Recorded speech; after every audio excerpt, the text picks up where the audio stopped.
So I checked my sources, and turns out I'm right. Building your skincare routine isn't complicated. You're just poor.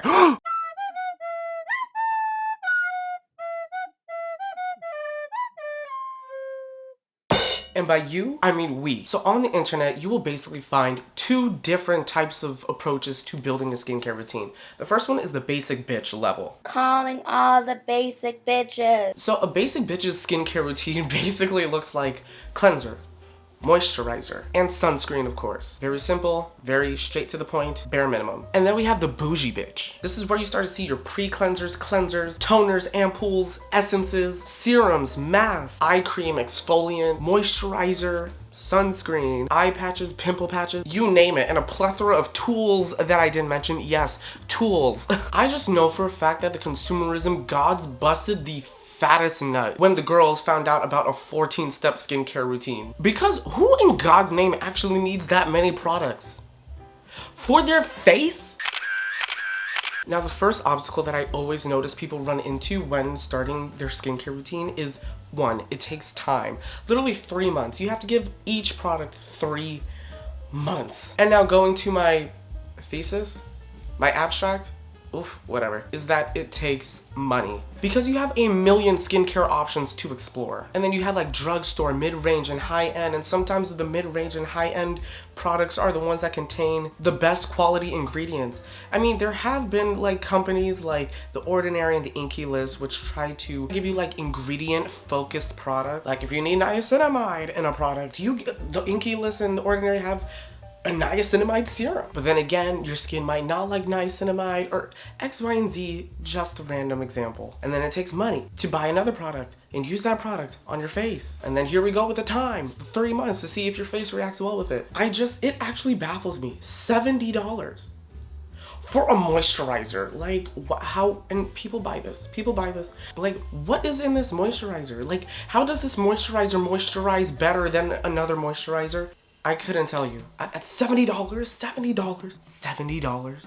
Okay, it's Perry and the Stew. I'm doing a little editing right now. I just found out about La Mer. I thought $70 for a moisturizer was cock-a-doodle-doo crazy. But look at this.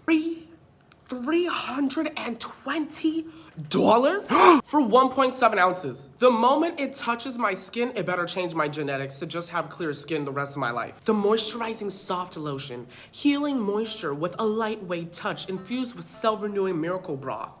Trademark. The moisturizing soft lotion rapidly releases nourishing moisture for skin that looks smooth, and glowing. Lightweight texture, ideal for balanced combination skin.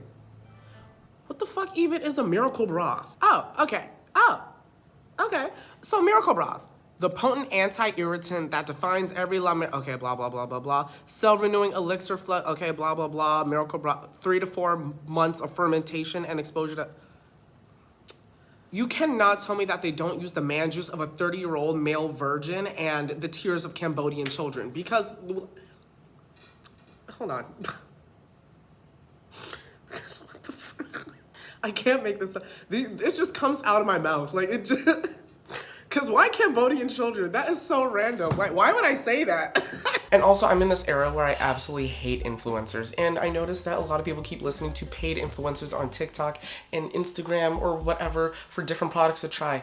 Girl, they're getting paid to sell it to you. They may have used the product like, what, once and called it a day. I simply just do not trust influencers anymore. I just want all of us to remember that in addition to some of the products that these skincare influencers might try to push on you, they also undergo different treatments, and they probably have connections with a lot of dermatologists that perform these expensive treatments and estheticians, and they probably do it on a regular basis, which is not feasible for the average person. And I never want anybody to call me an influencer in this lifetime. I'm just here to talk shit and get out of the building. One thing I will say, I was the biggest Hyram stan back in the day. And you know what? He definitely taught me a lot. Like, honestly, I look for ingredients that I want and that I don't want in a product before I actually go ahead and buy it. And that allows me to minimize the time and money that I'll end up spending, because I already know what ingredients work for my face and what doesn't. But again, finding out that information took time and money. And also, oh my god, please don't give into brand loyalty. Like, people that have like only Drunk Elephant products or only one product of this or one product of that is like actually insane. I mean, like, unless the whole line actually fits you, which highly doubt. Now, I do have oily skin, and there are a couple products that I have tried that, you know, left an impression on me. One, the Youth to the People cleanser. Oh my god, I remember this was hyped up so much, especially because Hiram did hype it up. I liked it because it was gentle. It was very gentle. But that price point was crazy. That price point was crazy. Instead, now I use the Bioma Jelly Cleanser. It's gentle and it does the job at a fraction of the price. The Inkey Salicylic Acid Cleanser. I think my skin looked the best when I was using that cleanser. I stand by that cleanser to this day, even though it's not currently in my rotation. But the one that is in my rotation is the Good Molecules Salicylic Cleanser. That foaming cleanser, chef's kiss. Oh my god, I can smell the salicylic acid when it's foaming in my hand. I'm just like, my skin loves it. As for moisturizers, there are 3 moisturizers that absolutely left a good impression on me. One, the Good Molecules moisturizer that I'm currently using right now is probably the best moisturizer I've ever used. I've also tried the Versed Dew Point moisturizer. That one's really good. It's just that bottle, it did not last. They need to make a bigger size. And surprisingly, the Proactive Green Tea Moisturizer worked really well for my skin. Everything else in Proactive's line we could just toss and throw away. Get rid of it. And lastly, sunscreen. Everybody knows that I am a sunscreen connoisseur. I have tried so many mineral sunscreens. I have tried so many chemical sunscreens because I'm not gonna lie, everybody's like, oh my god, the white cast of a mineral sunscreen. I'm protecting my skin. Why do I care if there's a white cast? Well, that's me personally. I have no shame. Don't listen to me. The Supergoop sunscreen was really good, but I heard that Trader Joe's has a dupe which literally mirrors the exact ingredients for a fraction of the price again, because the Supergoop sunscreen is expensive. Black Girl sunscreen. I tried Black Girl sunscreen when they launched, and I don't know what they did with their first product, but I love their first product.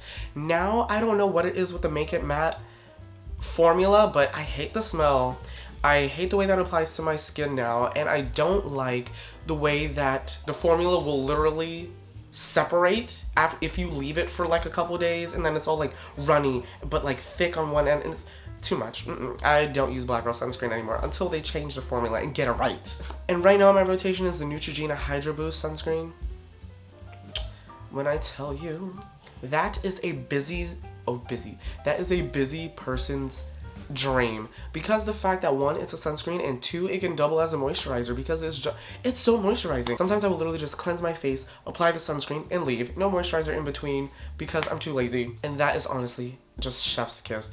And of course, we know that the Koreans are ahead of the game when it comes to making sunscreens. I haven't personally used any, but I hear that the filters that they use are much better than the ones that we use in the US. And then of course you can use your own judgment when you're purchasing these products. Is this product just hyped up right now, or is it actually going to work?